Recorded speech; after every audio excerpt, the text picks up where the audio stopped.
हुकूमत को आईनी तरमीम के लिए 2/3 अक्सरियत मिलने का दरवाज़ा आज खुलता हुआ नजर आया। सुप्रीम कोर्ट ने इलेक्शन कमीशन को मनपसंद ट्राइब्यूनल्स की इजाज़त दे दी है, जिसके बाद अब लग ये रहा है कि जिस दिन जैसे जैसे मामलात आएंगे तो बहुत सारी ऐसी नशिस्तें जिन पे तहरीक इंसाफ समझती है कि उनका क्लेम है वो अब शायद हुक्मरान जमातों में मिलती हुई नजर आएंगी। आज पंजाब के 8 इलेक्शन ट्राइब्यूनल्स के मामले पर सुप्रीम कोर्ट को बताया गया कि chief justice Lahore high court और चीफ इलेक्शन कमिश्नर ने मामले का हल निकाल लिया है। दोनों में मुशावरत के बाद तय ये पाया कि 4 रिटायर्ड जजेस का तकर्रुर इलेक्शन कमीशन करेगा, जबकि 4 ट्राइब्यूनल्स के नाम फाइनल हो चुके हैं। दौरान समाअत तहरीक इंसाफ के वकला हामिद खान और सलमान अकरम राजा ने इतराज़ात की कोशिश भी की, लेकिन चीफ जस्टिस ने इनके इतराज़ात को ख़ास अहमियत नहीं दी। सीनियर वकील हामिद खान तो चीफ जस्टिस के रिमार्क्स पर बाकायदा नाराज़ होकर अदालत से ही बाहर चले गए। आज इस हवाले से सुप्रीम कोर्ट में मजीद क्या कुछ हुआ, एक नज़र डालते हैं। केस की समाअत के दौरान PTI के वकील हामिद खान ने चीफ जस्टिस की बेंच में शमूलियत पर इतराज़ कर दिया। चीफ जस्टिस ने PTI के वकील से मुकालमा करते हुए कहा कि क्या आप मर्जी के जजेस से फैसले चाहते हैं। चीफ जस्टिस ने रिमार्क्स दिए कि मुल्क को इस्तेहकाम की ज़रूरत है, हम दुश्मन नहीं एक मुल्क के बसने वाले हैं, हमने सीखना है कि इदारों को काम करने दें, इख्तलाफात के होने से इनकार नहीं। खत किताबत में जो ज़ुबान इस्तेमाल होती है ये मुल्क चलाने का तरीका नहीं है। वकील इलेक्शन कमीशन ने बताया कि अब मसला हल हो चुका है। चीफ जस्टिस ने रिमार्क्स दिए कि अब जितना जल्दी हो सके इंतखाबी अज़ेदारियों के फैसले होने चाहिए। जस्टिस जमाल खान मंदोखेल ने कहा कि बलूचिस्तान से तो ट्राइब्यूनल्स के फैसले आना भी शुरू हो गए हैं। चीफ जस्टिस ने कहा कि पार्लियामान की एक दिन भी मुद्दत नहीं बढ़ाई जा सकती। हमारे पास ऐसे मुकदमात भी आए हैं जो स्टे पर चलते रहे हैं, तनाज़ात होते हैं, लेकिन ये नहीं कि इदारों पर हमला कर दें। और भी क्या कुछ होता रहा अदालत में, you can have a look on your screens. वकील तहरीक इंसाफ सलमान अकरम राजा ने कहा कि अगर रिटायर्ड जज ट्राइब्यूनल्स में मौजूद रहे तो उन्हें इंसाफ की कोई तवक्को नहीं है। Let's watch him. रिटायर्ड जजों को इलेक्शन के मामलात देना इलेक्शन के मामलात को दफनाने के मुतरादिफ है, और पहले भी ऐसा ही होता रहा है कि असेंबली की मुद्दत खत्म हो जाती है और इलेक्शन की जो अपीलें हैं वो खत्म नहीं होती। यही मंसूबा नजर आ रहा है और इस मंसूबे के खिलाफ भी हम हाई कोर्ट जा चुके हैं। इस वक्त जो सूरत हाल है इलेक्शन मामलात के हवाले से, इलेक्शन ट्राइब्यूनल्स के हवाले से, खास तौर से पंजाब में, वो तसल्ली बख्श नहीं है। आज एक फैसला तो आ गया, लेकिन इस फैसले का नतीजा जो है हमारे सामने आएगा, और बिलखुसूस ये रिटायर्ड जज अगर कायम रहते हैं बतौर इलेक्शन ट्राइब्यूनल तो फिर मुझे कोई तवक्को नहीं है इंसाफ। जबकि हामिद खान ने चीफ जस्टिस पर आदमी एतमाद करते हुए कहा कि चीफ जस्टिस और जस्टिस अमीनुद्दीन हमारे केसेस ही ना सुने, उन्हें भी देखिए। फैसले खिलाफ आ रहे हैं, जो फैसले हक में आते हैं उन पर अमल दरामद नहीं किया जाता। ये सारी चीजें जो हैं इससे हमें ये तासुर मिल रहा है कि आप बायस हैं। आपने जो आखिरी अमल किया है जिसमें आपने जो जजेस कमेटी थी एक ऑर्डिनेंस की बुनियाद पर आपने एक सीनियर जज को हटा के जजेस कमेटी में आपने एक जूनियर जज को ले लिया। तो मेरे नजदीक इस मामले में चीफ जस्टिस साहब और जस्टिस अमीनुद्दीन साहब जो हैं उन पर हमें पूरा बायस का शक है, इसलिए बेहतर है कि आप ये केसेस से रिक्यूज कर दें। आज जो कुछ होता रहा अदालत पर, उस पर चौधरी फवाद हुसैन ने ट्वीट की, unfortunately PTI lawyers had no strategy to deal with biased CJP bench. I'll come to you, Nasrullah Malik साहब, thank you so much for being on the program. Malik साहब, क्या कोई स्ट्रैटेजी नहीं है PTI की? क्योंकि इन ऑल ऑनेस्टी जितना भी वो नाराज़ हों या एतराज़ करें, ये मामला तो लग रहा है कि अब इसी तरीके से ट्राइब्यूनल्स भी चलेंगे। कल for instance justice Mansoor Ali Shah ने प्रैक्टिस एंड प्रोसीजर कमेटी का बॉयकॉट किया, लेकिन उसके बावजूद कमेटी का इजलास भी हुआ और आर्टिकल 63A की अपील के लिए 5 रुकनी बेंच भी बन गया। सो इट मीन्स के कोई स्ट्रैटेजी नज़र नहीं आ रही PTI की। शुक्रिया फरिया। देखिए, 2 चीज़ें हैं। पहली बात तो ये है कि जिस तरीके से हमें सुप्रीम कोर्ट में बड़ी एक वाज़ेह तकसीम दिखाई देती है, ऐसे ही PTI के अंदर भी एक बड़ी वाज़ेह तकसीम है।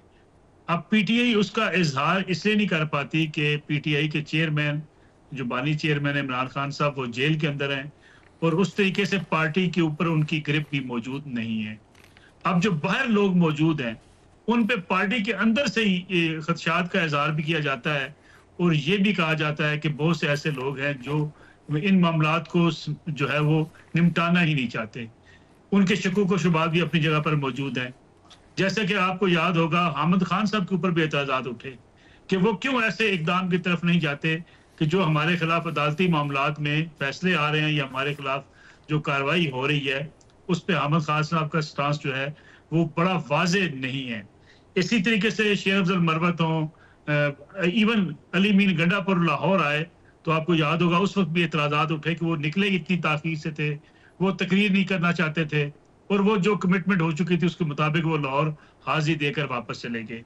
तो बज़ाहिर तो ये लगता ये है कि अगरचे जो पीटीआई के ऊपर दबाव भी है, पीटीआई के लिए मुश्किलात भी हैं, लेकिन पीटीआई खुद भी अपने बाज़ मामलात में संजीदा नहीं है या कहीं ना कहीं इबाम मौजूद है। और जो शिकायत कारकुनों को होती हैं कि पार्टी में कहीं वफादारियां किसी की कहीं और है, सोच किसी की कहीं और है, और वो भी पार्टी के लिए नुकसान का बायस बन रही है। राइट।